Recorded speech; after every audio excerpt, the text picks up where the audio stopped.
Okay, let's move on to topic 2, which right. is July 2018 releases part 1. Part 1. So we're gonna switch it up a little bit. Now we're each gonna read out for a topic, so you don't have to listen to me talk as much. So yeah, I'll be doing part 1 like normal. And before we start, I'll go over the list of all of the things that came out this month that we reviewed, so you don't have to question why it's not on this list. We reviewed Chungha's Blooming Blue, G-Friend's Sunny Summer, Gugudan Semina's Semina, Card's Ride on the Wind, Mamamoo's Red Moon, Sungri's The Great Sungri, Triple H's Retro Futurism, and Yumire's Gemini 2. Yep. Oh, so we'll be skipping over that part, obviously. Yeah. Before we get into it, we never give a huge shout outs to the people on Reddit that compile this big ass list for us. So just huge shout outs to Taste the Rainbow. I believe they're like I don't know if they're a moderator on Reddit or not, but they're the ones that they're the ones that make it. And DSS Dicity on Reddit. They're always the ones that are making the list for us. And God, we'd be so screwed if we didn't have that list. So thank you guys. Okay, we're starting off first with A-Jax, Japanese single You. Never thought I'd hear those words uttered. So I want Jacob to read his notes first. All right, so on the Reddit post, the top and only is, oh wow, they still exist, which is funny. And so I was originally only gonna put this song on the list as a joke, but I actually really like this song. Like, the use of silence and drum fills during the chorus is like really good. So I was actually surprised. Because when I was in Korea, like a group of friends that I did K-pop stuff with were like super obsessed with A-Jax, because that was around when they debuted. So they were doing stuff in Korea a lot. And then they've never disbanded, but nobody knows who they are. So I felt like I had to put it on this list as a joke. But they're basically the like they're basically like after school, or just they're not doing much. Except after school actually got big. A-Jax never got big. Oh. Yeah.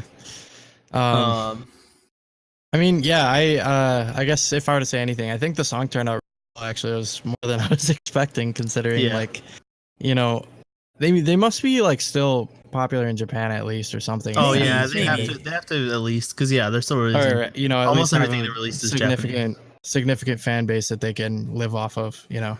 Yeah. So. Next we have Aeon from Bebop's digital single You and I. So I'm gonna steal Andrew's notes because I knew about this girl before. But basically she's a drummer of a girl band called Bebop. And she got like really popular because she did drum covers of metal songs in her underwear, basically. And she's super hot. Holy shit. Yeah. So she came out with a single, and it's like decent, chill, tropical house, which is not what anyone was expecting. But the MV is just clearly that same, like, we just want this to get popular because I'm hot and wearing a bikini. Yep. Just like she was hot and drumming in lingerie. So it just felt cheap. If you never saw her cover of like Afterlife by Avenged Sevenfold, holy shit! Like she's a really good drummer. Good, and apparently it's listed as former drummer. So like Bebop might have broken up or something like that. Oh, probably. Oh man, that sucks. I'd never actually heard of the band. I only heard of her. I looked up like one clip of them like performing live. Then that was it. But yeah. I mean it's not bad. It's just. Like I'd say the production is one of the situations where like the production is really good. It's just that her vocals are kind of maybe a bit too soft and like kind of maybe a bit too boring for the type of song. That'd be my only complaint. But I mean that doesn't really matter. She's gonna be successful. she's gonna be successful either way. Honestly, I don't know. It depends on what you describe as success as. She's gonna be successful because she's gonna have a lot of fans. That's all I'm saying. So I enjoyed this. Just think like, I don't know, for the MV, like you don't have to just, I don't know, just wear a bikini and show your boobs the whole time to, like, you know what I mean? Like, it's what she's known for. Pretty much. Like I'm very sure. I'm almost 100% sure. Like that's the her visual appeal is what sort of drew 100%, yeah, like to like her drum covers. It's the same thing as like Twitch streamers. Like I don't know. No one would have paid attention to those drum covers. I mean, she's good, but there's a billion people doing Avenged Sevenfold drum covers on YouTube. Yep. But because she was like in her lingerie and hot, that's why it got popular. Yeah, I think it's just. I want to see it.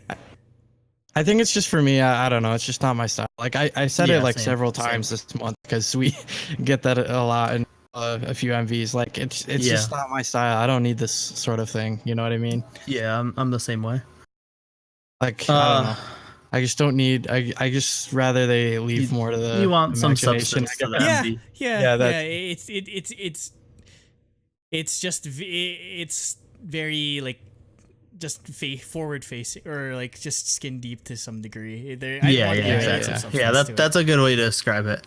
It feels it's skin deep, like okay, let's move on. Oh, do you have more? I was gonna say, that being said, I hope she does more music. I just hope she does more rock music, please. Time. Yeah, dude, do a rock song. Like, that'd be so sick. Come back with a new band and call it Cowboy because your last one was called Bebop. Do a cover of the Cowboy Bebop, like do a metal cover of the Cowboy Bebop. That'd be dope. That'd be dope. Do that actually. Please. Okay, let's move on to Amber's Bacon Love, which is a YouTube video. It's featuring Kirsten Lay, Mike Bosho, Emily Gould, and Dinetrabfit. So this is basically Song of the Year. But to be honest, like, this just made me realize that when FX inevitably disbands, Amber just needs to start the K-pop Lonely Island. Yes, that's what this reminds me of. And no, she needs to get actual, because like you know how Lonely Island gets actual artists like to feed. Get actual. She has so many connections. That's what I want. Like where she gets like Taeyeon again to make and she's just making a ridiculous parody song, but Taeyeon's featured on it for some reason. So who at the government do I have to talk to get this to be to petition this to be the new like national anthem of the United States? God, bacon is bacon a big thing in Korea or no? just curious. They have bacon. I've been on Tandem talking to somebody. I asked them if they had bacon. If they have bacon in Korea. I was like, do you have bacon in Korea? I mean, yeah, we do. They have like a lot of American restaurants that do breakfast. I figured like sucks, Subway's there, like McDonald's there. They all use bacon. Yeah, but there was something I remember I asked about something, but they didn't have it, and I was really surprised. I don't remember what it was. Canadian bacon. Dude, Canadian bacon can suck me. Like, Canadian bacon is garbage. It's just ham. It's just ham. I like ham though. Yeah, dude, no, I'm not. No, ham is my least favorite meat. Canada, you should be ashamed of your bacon. It's not bacon. It's not, and it's not as good. The only thing is, I hope that like Army takes this in stride and that she's not making fun of BTS. No, I thought it was good. For some reason though, I knew it would be a BTS cover when I saw when I knew it'd be a parody. It's called Bacon Love. Well, Andrew on his notes, I'm so sick of this bacon love. But for some reason, I read it somebody yesterday or whatever was. I was with my friend and I think it came on the radio, the Selena Gomez song. I'm so sick of the same old love. I read it in that tune instead for some reason because that was the last one I heard. I can't go back to listening to Fake Love anymore. I just gonna keep thinking Bacon Love. This song is so amazing. Mm-hmm. Dude, the MV got like crazy though. The part where the girl had just like covered in bacon. Yeah. And the bacon outfits and everything. Like I feel like that's our next K-pop cosplay. We have to go buy like the bacon outfits and just show up to a K-pop event sometime. Yeah. Next we have Apink's mini album 1 and 6 with the title track "I'm So Sick," and it finally happened. It finally happened. They finally did a mature, sexy concept, and it's so good. Like, it turned out so well. It fits them so well, and because they did the classy sexy, not like, I don't know. Trashy they just sexy. did what they knew would. I don't want to say trashy because there are other types of sexy concepts that aren't. I wouldn't call classy, but I also wouldn't call trashy. But no, yeah, like this just fit them so well, and the song is just really good. I'd say it's a net positive for me. I'd say the only sort of detriment would be I think the sort of like da, da, da, da, da, da, like it kind of got repetitive and annoying. But other than that, like visually, it's incredible. Musically, it's incredible. I love the verses, especially. I'm just imagining Na-eun saying like, "God damn it! Finally, we get to do something." Because I feel like Na-eun's like the only one outside, or I feel like she's the one that's like doing like 90% of like the sexy stuff, like. But it's it was 100% Namju. Namju is the one that's been waiting for. Yeah, she loves sexy stuff. Yeah, she like every time on variety shows, she always has to do some sort of sexy dance. Yeah. But because that's the only place she could have ever gotten it out. Oh yeah, but I mean, yeah, I'd say still net positive. I enjoyed it, and I'm glad the direction that they're going in. And wow, 31 million views. I mean, everyone else seems to like it too. So well, yeah. I mean, Apink's good, huge, but I mean, like I feel like everyone was kind of waiting for this for a while. Well, yeah, but like if you look at like girl group rankings, like they're always at the top. Yeah, like even with like how old they've gotten and not being like, I guess as huge as SNSD is, but like they were all there always. Like ever since, I don't know, like no probably is probably when they blew up like huge. So yeah. Also, yeah. I mean, oh, go ahead. Yeah, go ahead. No, you can go. Oh yeah, I was just saying like like LUV has 53 million views. Yeah. I see it. I still think it's a good direction that they're going in, and also just Bomi's hair is unite. Bomi's hair is 100,000 times better than it was in. Remember what like that weird like 5. short? Oh god, it was so bad. It's way better now, and like she should just stick to like long with like she can keep the bangs just as long as it's long. Like it's a huge improvement. That definitely helped with this song. Yep. Anything else, Jacob? Nothing other than like I really love the like electronic instrumentals. Like those make this.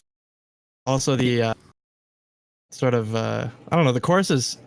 It like originally when I first listened to it, it didn't stand out as much, but like as I listened to it, like it just like I don't know, it grew on me a ton. Like this is one of my favorite songs of the year. Yep. Same. Next we have A-Soul's mini album Asobi with the title track Fill Me Up. So Andrew didn't like it, spoilers, but I thought it was like just weird and cool. Like it was weird in a good way. But that's really the only way I would describe it. It just felt like a mess to me. Yeah. Andrew? Why are all my notes messed up? No, I told you. Yeah, I told you yesterday. I was like, you didn't mark Ashley, and you marked A-Soul as a negative, and I was confused. No, that was Ashley. Awesome. Anyway, that's what I thought. I enjoyed this. Okay, yeah, that's what I really thought. I was really confused. Yeah, no, I was like, you bought the album when you didn't like the title track? I'd say the only thing is, it probably kind of pales in comparison to Sandcastles and Always With You, but man, I just love the sort of like unique style that she brings to her music. And again, she's self-produced. Yeah. She releases it all on her own pretty much. I went on Bandcamp and bought her album because I need this in my life. And I left her a little message saying like, thank you. Cause she follows anyone, or she like retweets anyone that sort of like talks about her music, and we like ended up on one of the other release lists. We mentioned her at one point, so yeah, I'm cool. Glad she's doing well. Yep. Next we have Ashley from Ladies Code with her debut digital single Here We Are. And I could listen to summer electronic songs like this for the rest of my life, and I think this one's really good. And she's my bias in Ladies Code, so I'm really happy that she finally got a solo, and it's good. But yeah, it's just it's like nothing special, I guess. But I love this type of music, so I mean, for me, if there's nothing special, there's nothing worth listening to. I mean, again, I'd say the instrumentals aren't like my gripe with this. It's just the melody that they did in the chorus is very one note. It's like, here we are, just like it stays in like the same range. Like I felt it should keep building, especially in the verses. She kept building and building and building. So there's such a dichotomy between just how much energy she was building up in the verses and how flat the chorus was. That's my only problem with it. I mean, the vocal equivalent of Steve Aoki drop. Yeah, it really is. Like, I feel like if anything, that's the most important part is just like how you write the melody of the chorus. Because again, if it feels boring, no one's gonna enjoy the song because the chorus is the first thing that's gonna get stuck in people's heads. So, like, I don't know. I kind of feel it's in a similar place to where I was with Why Don't You Know with Chungha, where you just kind of tweak the chorus and I'd enjoy it way more. And I mean, visually she looks incredible. And also there was a bald dude in the background with sunglasses, and I was like, is that Mr. Boombox? But no, it wasn't. I had to double take it. Walwari just invading Ashley's music video. That'd be so weird. Anyways, for me, I like the song. I wasn't completely blown away at first, but again, I think it grew on me a bit. So I think overall, it makes, again, good summer driving music. I just need I have a summer playlist I have right now of just good summer songs. Those are the best to drive to right now. Yeah. Next, we have Astro's special mini album Rise Up with the title track You. And it's amazing. So happy they're doing another like mature sounding like style, and I thought it was really good. I'm upset that they're not promoting it because the bits of choreo in the music video are insane, and I want a full song, but unfortunately they're not promoting it. But the song is really, really good. Yeah, I feel like this is the next logical step for them to take after Crazy Sexy Cool, where Crazy Sexy Cool is kind of a half step between that and like their previous music. So it kind of feels like when 17 sort of took that jump as well. It's very similar. This song is taking a bit of more of an electronic route to it. So yeah, visually pleasing MV. I'm glad I like where they're going right now. So I just hope that they can break out a bit more. Yeah, so I like the song like quite a bit, but like my only gripe is like the drop feels like way too like typical Chainsmoker drop, I guess. I'm kind of getting like a little sick of it, I guess. I can see heard it from 17. I heard it from some other people. It's just like I'm over it now. That's probably it's not it. All right, well, what? This is a mess.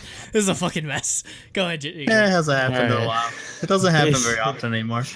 All right. Basically, what I was gonna say is it's not a huge gripe. It's just like I wish, I don't know, so they'd come up with something else, I guess.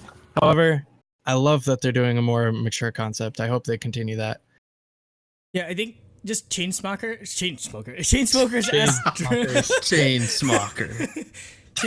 esque drop is kind of like the new Tropical House. Like I feel like that's sort of the next. It seems like the next trend. So yeah, we're probably gonna get sick of it. Yeah, I won't, because I don't get sick of anything. Yeah, your favorite 17 song is "Don't Wanna Cry." Yeah, followed by Thanks. I like that, but I like that again, song. It's followed by Thanks, which is literally the second, like the sequel to that song. Yeah, we'll get there eventually, actually, because we'll have to talk about that again. Yep. Next we have Bubblegum Sa's digital single Deja Vu, which is the Red Diary hidden track, whatever that means. And there's two hidden tracks. The goodness. It's amazing, but it's Bubblegum, so there's not much else to say about it. I actually don't have much to say about. I don't have much to say about Deja Vu, just because I fell in love with. Because there was two tracks on this. It was Deja Vu and another song called 6 O'clock. I fell so in love with 6 O'clock. I almost forgot about Deja Vu. It's actually a cover of the Eurobeat song. No. Oh yeah, Deja Vu. I just been in this place. Hey, that's our 100 sub song. But 6 O'Clock is a 1/4 of a cover of Sunmi's 24. Oh my god! Are we really going that far for the? Yep. So yeah, I loved both songs so much, just because I'd say compared to what they put out on like the Red Diaries, I feel like it's a lot more laid back, and I'm a huge fan. Like the music I came out of, like when it comes to like YouTube, like a lot of like the Filipino acoustic guitar West Coast people. Like, it kind of reminded me of that kind of sound, just because like the picking, the guitar picking on this is incredible, and obviously like Jiyoon's voice is just like I don't know why we haven't gotten sick of it, like, because usually because they make very like sort of similar styles of music all the time. It's just that I don't know, it just hasn't soured on us. I just eat this stuff up, man. Yeah, basically. Yeah, same. Like all I wrote in my notes was, I think we all know at this point that I just love everything Bullpugons. You're the biggest Bullpugons fanboy. Next we have Crush's mini album Wonderlost with the title track Serial featuring Zeke. I didn't have anything. I like how they feature on each other's. Well, Zico actually features on this song, and then Crush makes an appearance in Zico's shows song up in his MV, yeah. Yeah, it's a very weird music video, because like the backup dancers are like invisible. I don't know. There's like a tape deck and like but yeah, it's really good still from Crush. And also like his hair is blue. He's doing a Sonic cosplay, okay? Yeah. Anyways, so for me, I thought the music video, the beat was really boring. It's just like dude, like, I don't know. It's just like it didn't really go anywhere the entire song. It kind of just stayed there. Like it built it up in the beginning and then it just left it. I don't know. I think they could have done something else there, because like Crush, really good vocalist. Yeah, Zico, really amazing rapper. Well, Zico, like, again, it's just the beat. He almost stole it with his verse though. I enjoyed it a lot. Yeah, like Zico verses are just legendary at this point. Yeah, definitely. Yep. Next we have Geupsik-dan's unit debut single Geupsik, which Andrew wanted to talk about. Geupsik-dan. So apparently there's some. They all belong to this company called All S, and apparently, like the male members are debuting in a group called Diamond Crunch, and like the female members are gonna debut later. So yeah, they're just a bunch of trainees that did a co-ed song together. I mean, I was gonna say this sounds awfully similar to like a co-ed school situation. Yeah, I've never heard co-ed school or I don't know much about co-ed school again. Besides what you guys tell me, but yeah, I mean, I don't know. It's just weird to see like. Usually when they do co-ed songs, rarely do you get both a male rapper and a female rapper, so that was an interesting take. I thought the female rapper was good in this song, actually. Yeah, definitely. She was pretty good. Mm-hmm. Next we have George's mini album set. Yes, George. Actually, lowercase G. George. Mini album cassette with the title track "Go Hey Go Back." And I guess I'll talk after you guys, because what I want to say is based off of Andrew's. So yeah, I mean, again, I need more of this lo-fi, like both visually and like music in my life. And oh my god, yeah, like the one distinction I'd made is a bit more like heavy on the synths, whereas like a lot of Off and Off is just very like empty. But again, they're very similar in that they're very good with falsetto. I don't think I ever heard of George before this, but man, I'm gonna look up way more of his music. Yeah, definitely for me. Like, what I wrote in my note is like, off first listen, like I really love this. Like, like Andrew said, it's like Off on Off but with more synths, so it makes it a little more like lively, because Off on Off is supposed to be a little like a very laid back. Yeah. Like, I guess again, I'll keep putting this in driving terms now. This is a theme for this month. Like you drive to Off on Off at night, but you drive to this in the daytime. Okay. I guess. I feel you on that. I like that analogy. Yeah, I mean, my notes were basically like you guys said, it's like Off on Off with more synths, and that made me like it a lot more. I did like Off on Off, but it's not something I would go out of my way to listen to, because it's just not my style. Where this I would. Because like you said, it feels more lively. So yeah, I like this. Next we have Golden Child, single album Goldenness with the title track Let Me. And yeah, I just want to talk about this because I think they're growing on me a lot. Like I just I liked how fun pop rocky this is. Like a lot of people are comparing it to like One Direction, and I can totally see it. It's just that like really upbeat, like fun pop rock song. And I thought it fit them really well. So I liked this. So how much closer does this bring them to ruling the world for 100 years? Yeah. we're getting there. Slightly more. Slightly closer. Oh man. For those that don't understand, like it's something that they mentioned in their KCON New York intro. like thing. Yeah. It was really funny. 100, you're not like, gonna be alive. Everyone's like, what are you talking about? Oh boy. Next, we have Kyungri's Blue Moon debut digital single, Kyungri from Nine Muses. Excuse you, it's Kyungri. No, it's Kyungri. Kyungri. It's Kyungri. Like it is pronounced the way we've always pronounced it. Yeah, it's just spelled stupidly. I don't like how I've been caught like spelling it the other way for so long that I just can't. Yeah, no, I've been doing it that way. It's like too. So there's no point in them changing it at this point. But no, the song is amazing. It's basically like female move from Taemin. That's the thing I say a lot actually this month. There's a lot of like Taemin inspired songs. Oh yeah, exactly. There's another song that's very Taemin inspired. But yeah, the song, the choreo are both fantastic. The drop is so good. Like I don't know, everything about this was exceeded my expectations. Yeah, I thought my Nine Muses bias. Yeah, I thought this turned out really well. Like, it's weird. Again, it's another song I can't. Did you my playlist? So that happened to Andrew too. I could tell on his face. Like you just cut out for like a good 10 seconds for us. Like your audio is still gonna record it, Audacity, but we have no idea what you said. Anyway, don't worry about it, listeners. They're delusional. Anyway, I'd say I like it overall again with like the Taemin vibes, but I don't know. I kind of just wish it went straight into like the chorus because it starts out kind of empty, and I don't know. Maybe that just kind of threw me off a bit, but otherwise, it's what I expected from Kyungri to do like a solo type thing. Like it's what I expected from her, and props to her because I feel like she gets kind of a rap where she's just a pretty face, but she has a lot of talent. So I mean, she's like half the reason why anyone like she's like the only person that anyone like ever recognizes from Nine Muses, unfortunately. But she has a lot of talent still, so yeah, you can't overlook that. Yeah. Next we have H.One from Monsta X, which is Hyolyn, if you don't know, and Jimmy Clash. DJ H.One. DJ H.One. When I first read the artist like on our spreadsheet real fast, I thought it said his name was Johnny Cash. Like what? Johnny Cash.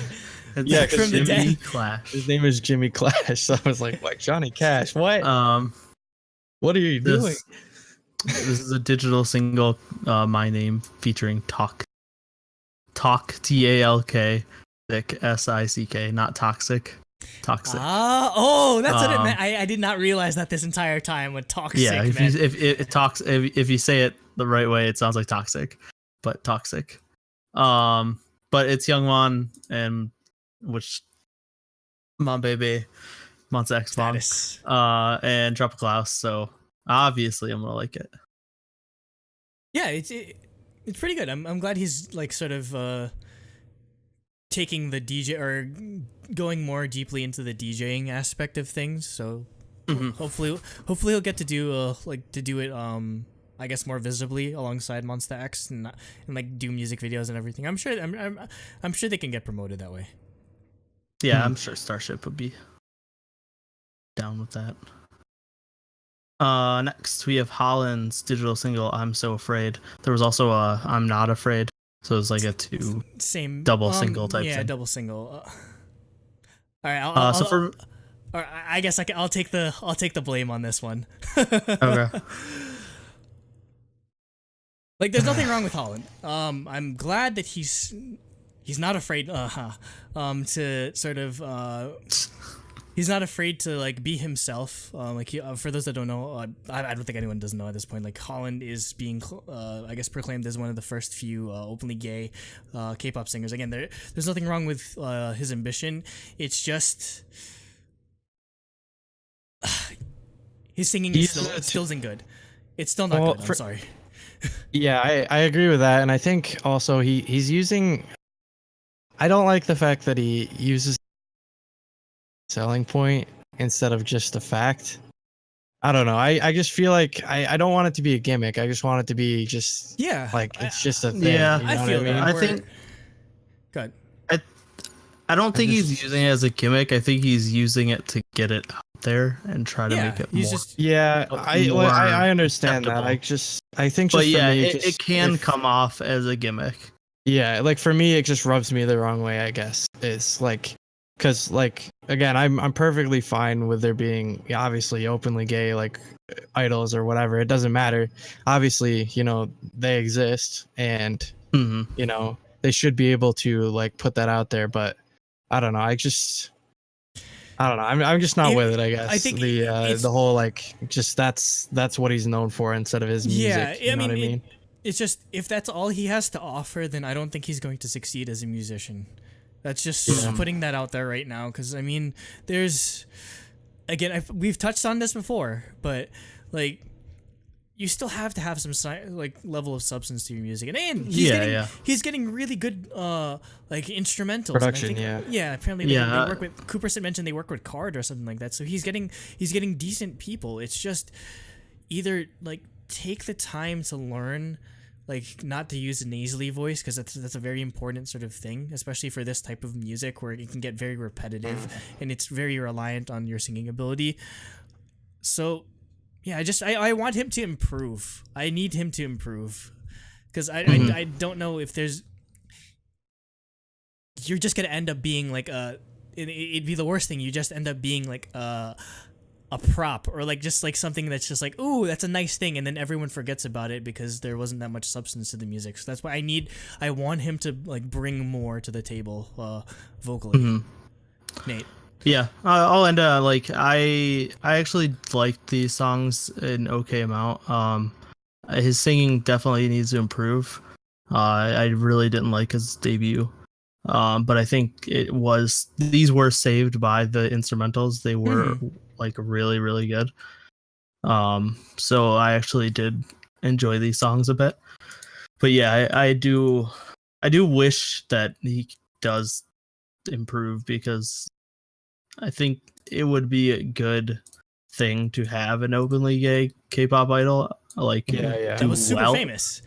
Just not for being gay. But he's not gonna do well if he doesn't have the talent to back it up. So and he needs to put the work in. Next, last for part 1, we have Hyolyn Setup Time project single CC. Not the SEA. Yeah, not SISI, not Spanish. Not SISI, not CICI, not a letter C twice. Like so many ways. It's a weird situation where I think I like the song. I like the song a lot, but I felt like the choreography was a huge step down from what we got in Dali. I don't know. It just felt like that's her thing. Like she's being super sexy now that she's been freed from like the shackles of traditional K-pop. It's just that it kind of felt like that's all she had in this music video. Because she does decent choreography, but I mean it just felt like too bogged down considering how good the song actually is. Yeah. So for me, I love the song. I think it's like a natural progression of her being in Sistar to her being on. Like it's still got the like. I guess sort of like legacy like style, but with her own things to add. Like I've been listening to the song like every day since it came out. It's really, really great. But again, like the MV, like I don't need all this, like I don't know, like maybe I'm too like conservative, I guess, with my taste in like women's fashion, but like I just don't need all the skin, I guess, you know what I mean? Again, it's too distracting from the music. Yeah, exactly. Like it has to accentuate like I can't stop my male eyes. Jacob wants women's fashion to regress to the 1700s, where No, We're seeing ankle is far. like that's the thing. I took That's too far. Yeah, That's too far. I took fashion history where you basically women would just wear like super long ass dresses where you're in like long socks because you're not supposed to even the neck. That's why you're supposed to have long hairs because you don't want to show the nape, whatever. But I mean, again, that's too far. It's too far. It's musically it's good, but yeah, I think dial it back a bit because again, I don't want it to become a gimmick. I don't want her to turn into Hyuna. I'm sorry. That's my one sort of like thing that I have. Or turns out tomorrow we find out that Hyolyn's been dating E-Don for 2 years. Don't say that, please. I don't want to get ruined by depending on stance. E-Don's polyamorous. Anyways, so I guess going back, to the One Piece bathing suits, I think were fine. I think the part with the giant like fishnet, I didn't like. It was alright. That was too much. But that was too much. The bathing, it definitely, because the song had like a really like 80s like SoCal vibe to it. That sort of like West Coast vibe to it. So like the outfits definitely fit like visually and musically as well. I think like the part with the rainbow swimsuit and like, but like it's okay to have some, but not like the entire music video, I guess is what I'd say for my personal taste. Back. Yeah, that's it's a tiny complaint in comparison to just how much. Like I love the song. I'm not gonna just stop listening to Hyolyn. Yeah, that's ridiculous. For me, like it's just weird. It just seems really sparse, and I think part of that is because like the girls don't sing anything until 2.5 minutes in. Yeah. It's like there's like I don't remember who goes first, but what a BM rap verse and then like instrumental thing, not counting